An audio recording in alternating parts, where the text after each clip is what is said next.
Hugh Beaumont was the quintessential American father. As Ward Cleaver on Leave It to Beaver, he was the calm, wise, and patient patriarch who dispensed gentle guidance and life lessons with a reassuring smile. But what if the man behind this iconic figure harbored a secret, simmering animosity that completely shattered this wholesome image?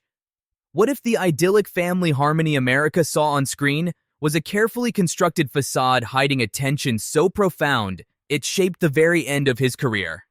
The shocking truth about Hugh Beaumont's hidden disdain for his on-screen son, Tony Dow, reveals a side of the beloved actor that few ever knew. Before he became the nation's most recognizable dad, Hugh Beaumont was a man of deep faith and conviction. A licensed Methodist minister who had studied theology, he carried a profound sense of morality and professionalism into every aspect of his life, including Hollywood. He wasn't just an actor. He was a classically trained performer who demanded the utmost respect and discipline from himself and those around him. When a young, inexperienced Tony Dow joined the cast of Leave It to Beaver at just 12 years old, Beaumont, initially tolerant, quickly grew frustrated. He expected a level of dedication and polish that he felt Dow simply didn't possess, and this fundamental difference would soon drive a wedge between the on-screen father and son. The public saw Ward and Wally Cleaver, a picture of father-son affection and understanding. Behind the scenes, however, Beaumont's patience wore thin. Tony Dow's youthful energy, frequent flubs, and general restlessness on set reportedly grated on Beaumont's nerves. He saw these as disruptions to the show's professional flow and a challenge to the heartfelt tone they aimed to maintain. As the series progressed, Beaumont's frustration only deepened. He considered Dow the weak link in a cast he felt was otherwise committed to the show's wholesome integrity. Some insiders even whispered that Beaumont privately lobbied to have Dow replaced, a testament to the severity of his feelings, though it never came to pass. The animosity between Beaumont and Dow wasn't just about professionalism. It was a profound clash of generations and philosophies. Beaumont was a staunch traditionalist, holding rigid ideas about family conduct and television's moral obligations. Dow, on the other hand, was a child of the late 1950s and early 1960s, a time when norms were shifting, youthful rebellion was simmering, and authority structures were loosening. While Dow was never overtly disrespectful, his casual attitude and inexperience were often interpreted by Beaumont as laziness or a lack of commitment. Beaumont took his role as a father figure seriously, even offset, and when Dow didn't measure up to his personal standards, the resentment festered and grew, widening the emotional chasm between them. As Tony Dow matured and gained confidence, he occasionally challenged directions or made suggestions about his character. While others might have seen this as a sign of initiative, Beaumont viewed it as a grave overstepping of boundaries.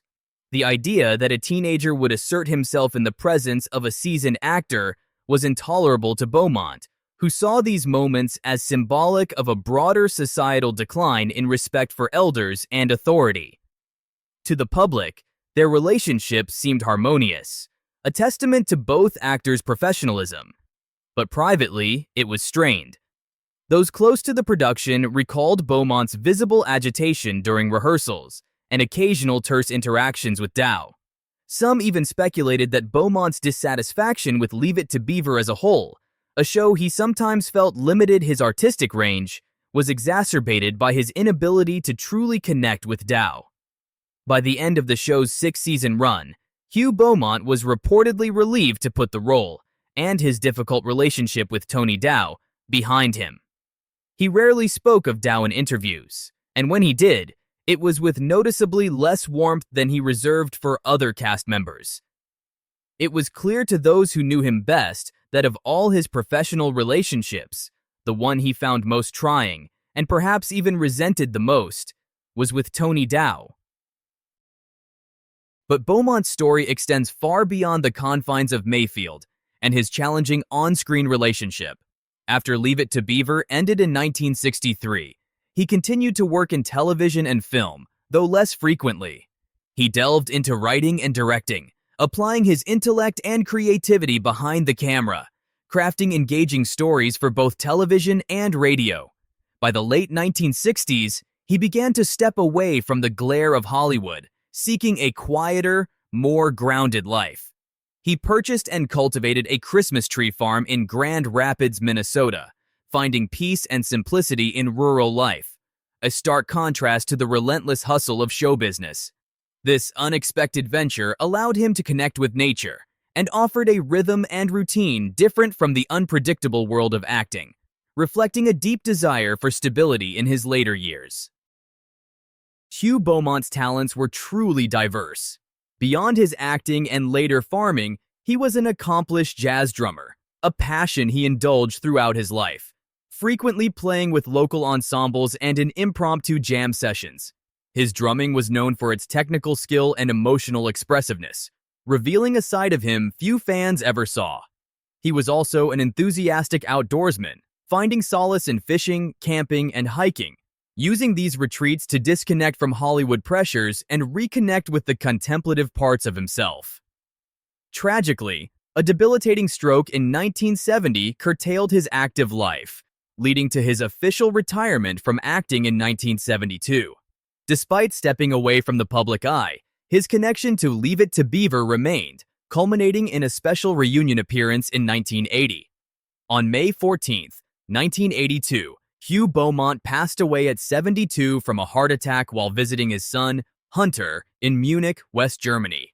His death marked the end of a multifaceted life that stretched far beyond the iconic role that defined him for millions, but it also left behind a surprising hidden narrative.